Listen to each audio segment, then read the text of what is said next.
오늘 은혜 받을 하나님의 말씀은 다니엘서 12장 1절에서 4절입니다. 다니엘서 12장 1절 말씀. 그때 네 민족을 호위하는 대군 미가엘이 일어날 것이요 또 환란이 있으리니 이는 개국 이래로 그때까지 없던 환란일 것이며 그때 네 백성 중 무릇 책에 기록된 모든 자는 구원을 얻을 것이라. 땅의 티끌 가운데 자는 자 중에 많이 깨어 영생을 얻는 자도 있겠고 수욕을 받아서 무궁히 부끄러움을 입을 자도 있을 것이며 지혜 있는 자는 궁창의 별과 같이 빛날 것이요 많은 사람을 옳은 대로 돌아오게 한 자는 별과 같이 영원토록 비추리라. 다니엘아, 마지막 때까지 이 말을 간수하고 이 글을 봉함하라. 많은 사람이 빨리 왕래하며 지식이 더하리라. 아멘. 오늘 우리가 받을 하나님의 말씀의 제목은 마지막 종말에 나타날 사건입니다. 즉 다니엘 12장에서 본 마지막 끝날 종말에 일어날 사건들에 대해서 살펴보도록 합니다. 즉 이 시기는 적그리스도가 정말 세상을 통치하는, 그리고 그 적그리스도가 하나님의 성전에 앉아서 자기를 하나님이라 이렇게 멸망에 가증한 것이 하나님의 거룩한 곳에 서는 그때에 의미한다, 이렇게 볼 수 있어요. 자, 그러면 그때 일어날 사건들은 과연 어떠한 사건들인가를 우리가 살펴보면, 첫 번째 대군 미가엘이 일어난다, 이렇게 말했어요. 여기 12장 1절에 보면 그때에 네 민족을 호위하는 대군 미가엘이 일어날 것이요. 자, 여기 미가엘은 내 뜻은 누가 하나님과 같은가, 그 말은 누가 하나님과 같은가, 즉 하나님과 같은 자는 세상에 없다, 그런 의미가 되죠. 즉 미가엘은 바로 천사장이죠. 그러므로 그 하나님께 수종드는 천사장으로 하나님의 백성을 보호하는 그 임무를 띈 자예요. 그래서 바로 군장이다, 이렇게 말하고 있습니다. 여기 다니엘서 10장 13절에도 보면 다니엘이 기도할 때에 첫날에 응답이 왔는데 그 응답을 전하러 올 때 바사 국군이 막았다. 그럴 때 미가엘 천사가 도와줌으로 이제가 이제 왔노라, 이렇게 하는 말씀을 보게 됩니다. 그래서 미가엘 천사는 사단의 권세를 깨트릴 수 있는 그러한 힘을 가진 그러한 천사장이다, 이렇게 말할 수 있어요. 다니엘 10장 13절에 보면 바사 국군이 21일 동안 나를 막았으므로 내가 거기 바사국 왕들과 함께 머물러 있더니 군장 중 하나 미가엘이 와서 나를 도와주므로, 미가엘 군장이 도와줘서 내가 이제 왔노라, 이렇게 말하는 것을 보게 됩니다. 자, 바로 이 천사의 도움은 성경에 보면 많이 나와요. 자, 모세가 이제 이스라엘 백성을 광야에 이끌어내고 가나안 땅을 바라보고 모세는 하나님의 데려감을 당해 죽습니다. 그죠? 그리고 이제 그 이스라엘 민족의 인도자가 여호수아가 되죠. 또 여호수아를 이제 앞세워서 여리고 성을 향하여 갈 때의 사건 중에 하나가 있죠. 이제 요단강을 건넜습니다. 그리고 길갈에 머물면서 이제 그 할례를 행하고 유월절을 지키고 이제 여리고 성을 가까이 오게 되었을 때에 그때이죠. 어떤 하나님의 군대 장관이 나타나게 되는 때, 그때 여호수아는 첫 번에 몰랐어요.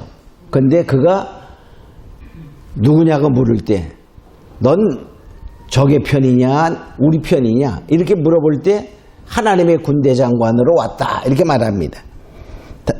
여호수아 5장 13절로 14절에 보면 여호수아가 여리고에 가까웠을 때에 눈을 들어본 적 한 사람이 칼을 빼어 손에 들고 마주섰는지라.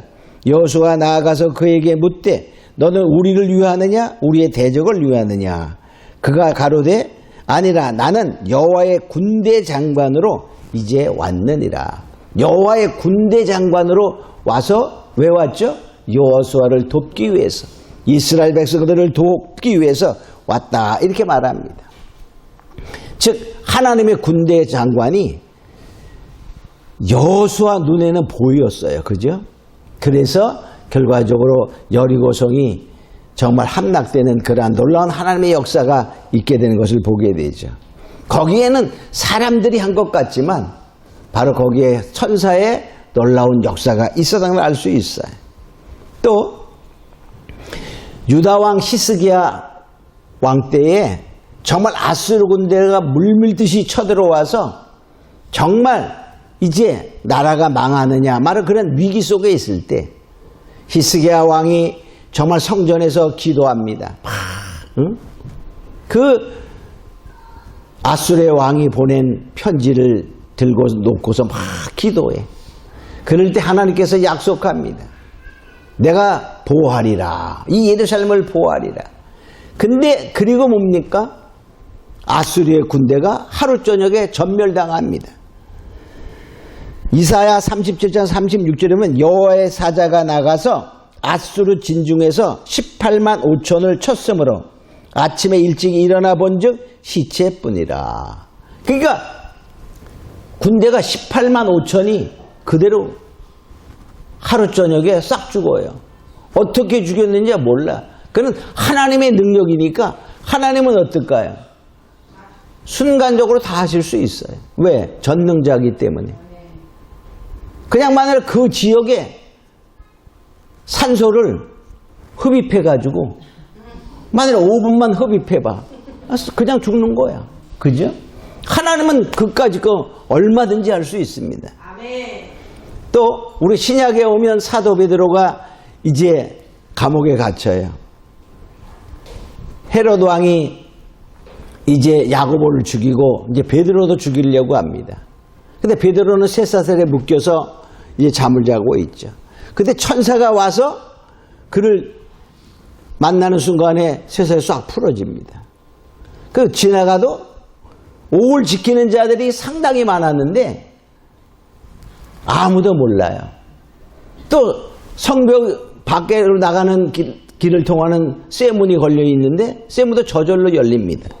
여기 사도행전 12장 7절로 11절에 보면 광채 가운데 주의 사자가 나타났을 때 베드로에게 묶였던 쇠사슬이 저절로 싹 풀렸다고 말합니다. 또 옥문을 지나가되 파수꾼들은 알지도 못합니다. 또 성으로 통하는 그러한 철문으로 닫혀있는 그곳에 왔을 때는 그냥 문이 저절로 열립니다. 누가 했죠? 여호와의 사자가 하는 거예요.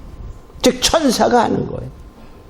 바로 천사는 우리들을 도우라고 우리를 보호하라고 보내신 하나님의 부리는 영이다. 히브리서 1장 14절에 말하고 있지요.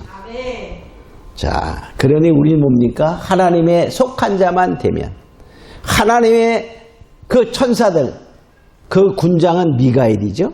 그것들이 일어나서 바로 뭐냐? 마지막 때에 그러한 환난 속에서 하나님이 지키신다 하는 사실을 믿고 나가는 자 되기를 원합니다.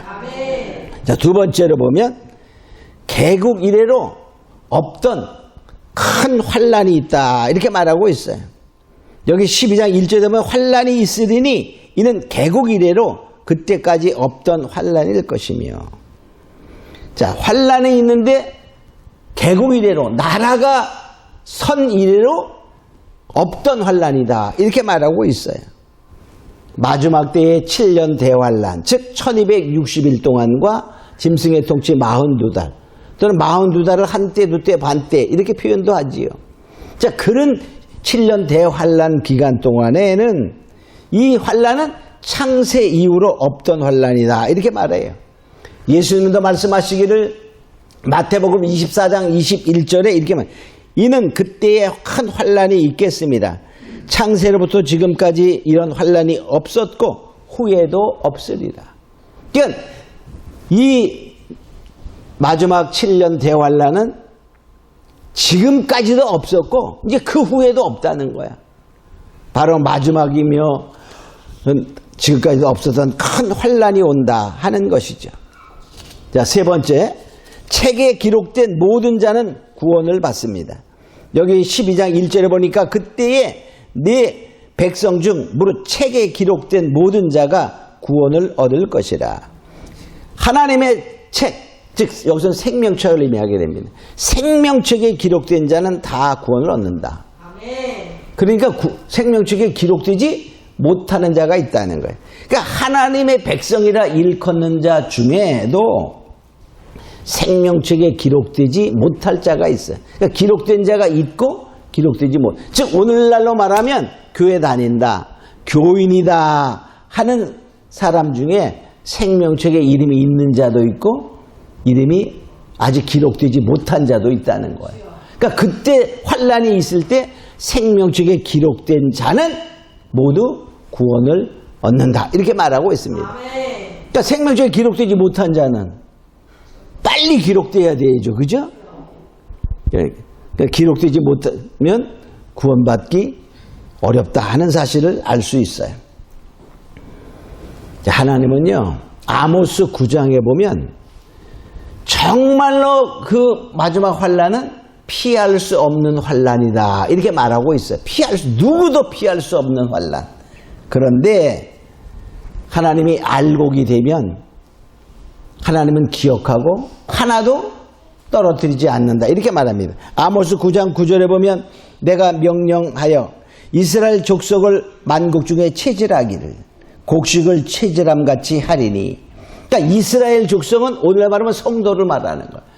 체질하기를. 자, 곡식을 체질할 때에 바로 그냥 막 흔드는 거예요. 엄청 흔들어. 그러면 거기에서 이제 구분이 됩니다. 알곡과 쭉쟁이가 구분이 돼. 그런 것처럼 다 한다는 거야. 그러니까 뭐가 있다? 다른 말로 환란이야. 환란. 환란 가운데서 체질하는 거야. 진짜냐 가짜냐. 그럴 때 알곡은 뭐냐 이렇게 말합니다. 그 한 알갱이도 땅에 떨어지지 아니하리라. 알곡은 하나도, 그 환란 중에도 알곡은 하나님이 버리지 아니하시고 한 알도, 그러니까 우리가 알곡만 되면 어떻게 해요? 하나님이 책임지겠다 그런 말입니다. 또 이사야 27장 12절에는 이게 그 나라의 여호와께서 창이라는 하수에부터 애굽 시내까지 과실을 떠는 것 같이 너희를 일일이 모으시리라. 그러니까 과실을 따는 것처럼 잘 익은 과실은 어떻게 돼요? 다 하나님 버리지 않고 과수원 주인이 따는 거예요. 그러한 것처럼 하나님이 일일이 하나하나 알곡은 모으신다 이렇게 말하고 있습니다. 그러니까 반드시 우리는 생명책에 기록되어야 된다는 것입니다. 아멘. 교회 다닌다고 생명책에 기록되는 것이 아니에요. 뭐에 기록되죠?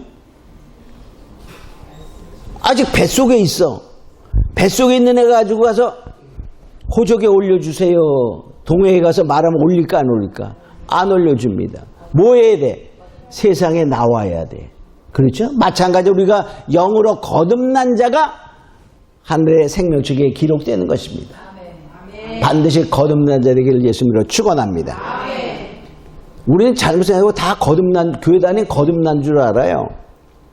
그렇지만 바로 생명책에 기록된 자는 거듭난 자다라는 사실을 알아야 돼. 자, 네 번째, 죽은 자의 부활이 있다 이렇게 말합니다. 여기 다니엘 12장 2절 보면 땅에 티끌 가운데서 자는 자 중에 많이 깨어 영생을 얻는 자도 있겠고 수욕을 받아 무궁히 부끄러움을 입을 자도 있을 것이다. 우리는 다 죽은 사람들은 어디 갔어요? 무덤에 갔어도 결과적으로 다 썩어서 티끌대는 거야. 그죠? 하나님 먼지가루와 똑같아. 화장해도 마찬가지죠. 화장해서 다 탔어. 근데 뭐가 남았죠? 티끌이 남았어. 그죠? 자, 그러한 것처럼 이 티끌 가운데 자는 자들 중에 뭐 하는 자?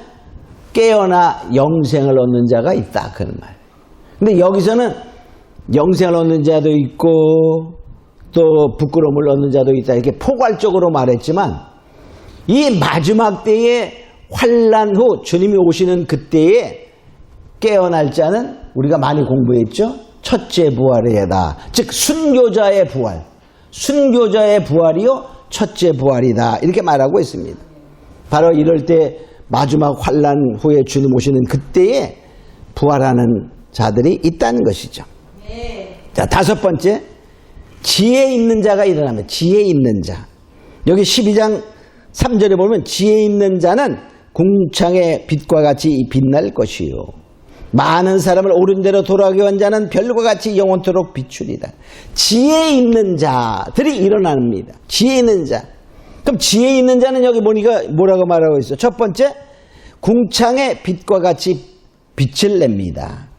궁창의 빛과 같이 빛날 것이요. 그래서 빛을 내는 거야. 이 말이 뭐지? 믿음을 저버리지 아니하고 끝까지 지켜간다는 거야. 즉 다른 말로 말하면 용맹을 바란다, 이렇게 말하고 있어요.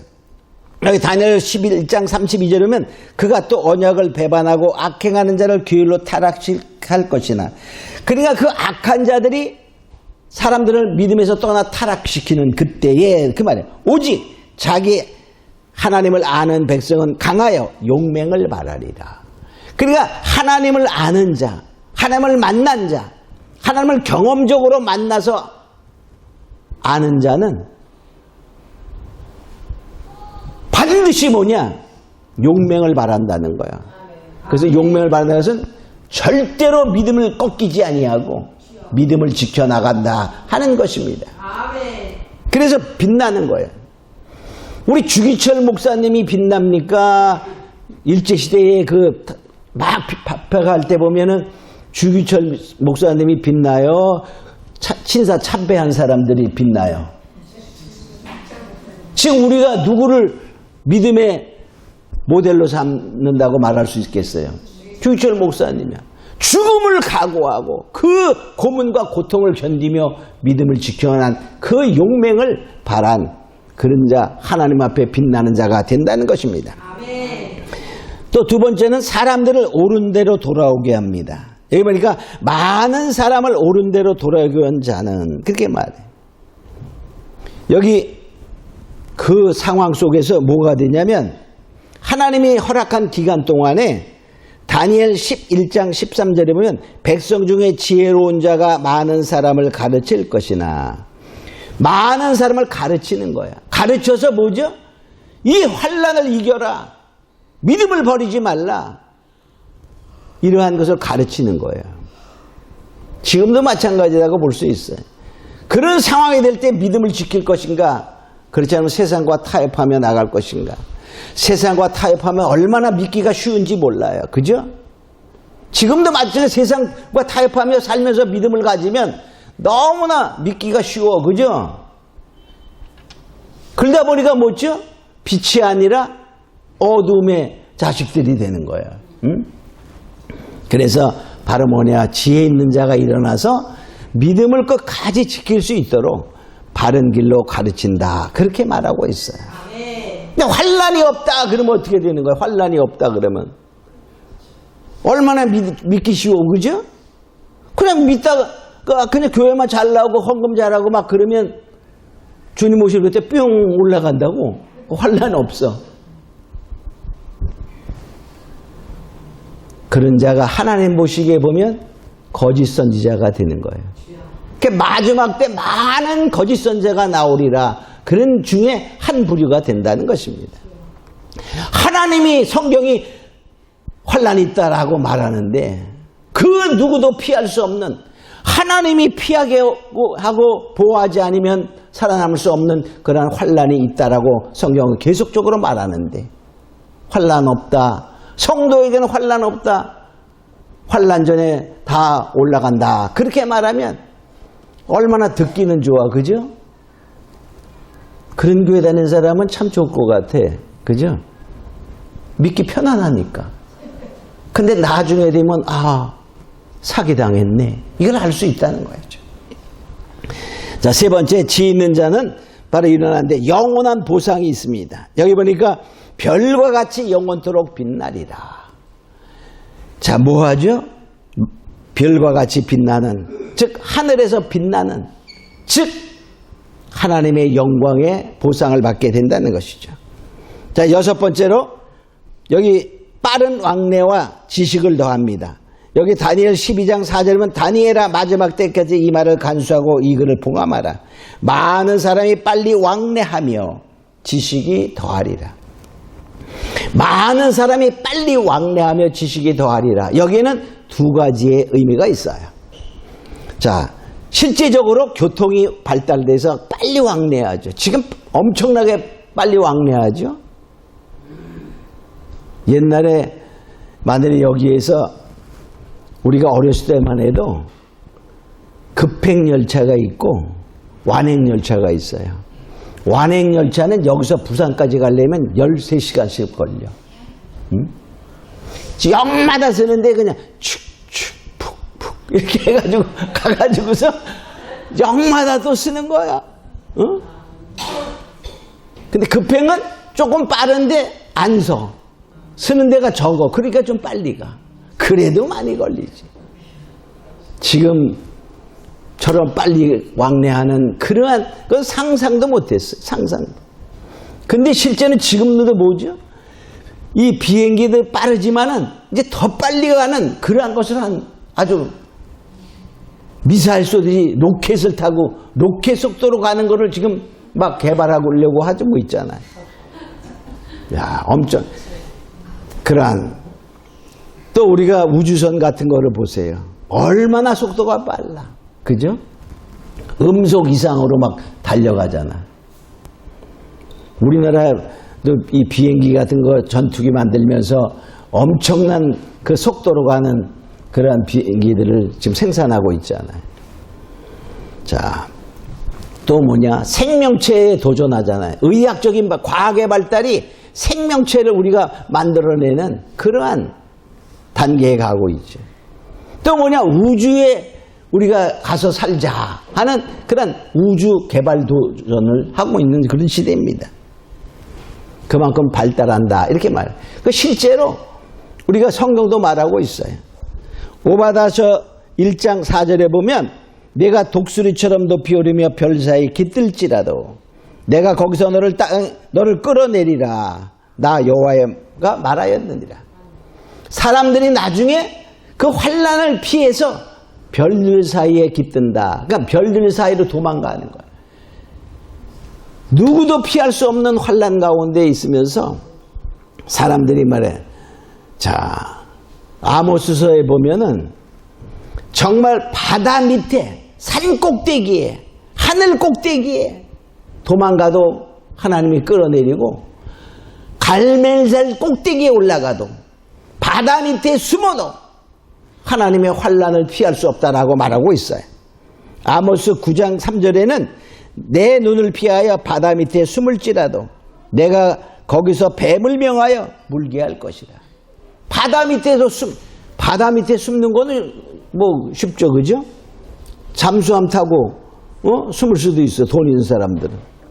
자, 이 우주 공간 어디에 숨는다 할지라도 하나님이 허락하신 환난을 피할 수 없다 이렇게 말합니다. 자, 그러한 실제적인 그러한 왕래가 빠르고 지식이 더하는 것도 있고, 또 여기서 왕래한다는 그 의미는 책에 쓰여지는 그때에는 책을 숙독하다, 아주 정독하다, 잘 깨닫기 위해서 열심히 읽는 그런 의미가 있어요. 그게 뭐냐? 이 마지막 때에 그 말에 여기서 보면은 이제 이 다니엘서를 말하는 거잖아요. 그러니까 마지막 때에 이 책, 즉 다니엘서, 다니엘 본 이상을 숙독하는 자는, 즉 뭐죠? 진지하게 읽고 탐구하는 자는 그런 말에 지식이, 즉 깨달음이 더하리라. 그러니까 이 다니엘서 아울러 또 마지막 이 성경에 주신 말씀을 열심히 공부하고 탐구하는 자는 큰 깨달음이 있으리라. 지식을 더하리라. 그런 말이에요. 그러니까 뭐냐? 마지막에 되어지는 일들을 우리가 공부하는 자하고 열심히 하는 자들은 하나님께서 어떻게 이 세상을 심판해 갈 것인가를 깨닫는 지식이 더한다. 그런 말이에요. 그러니까 그냥 목사님이 환난 전에 다 휴거한다니까 그냥 뭐 교회만 잘 다니면 되지. 이렇게 믿으면 100% 환난 날에 떨어지는 거예요. 그걸 알아야 됩니다.